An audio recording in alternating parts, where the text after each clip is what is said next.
Welcome to Tech Leveler. I'm Lee, and in this super quick video I'm going to show you how to change the taskbar colour on Windows 11 or 10 PC.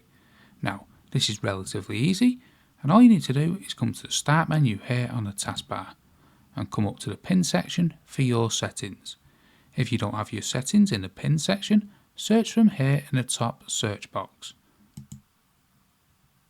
Now within the settings you want personalization here on the left.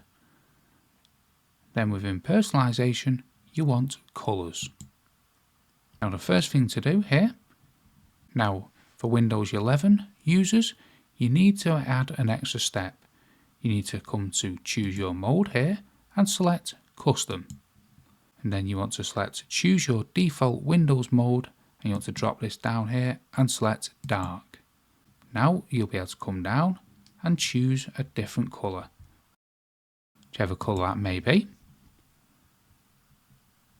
Now you want to come down below the colours. You can actually select view colours here if you want a custom colour, but we'll keep it as this simple red here.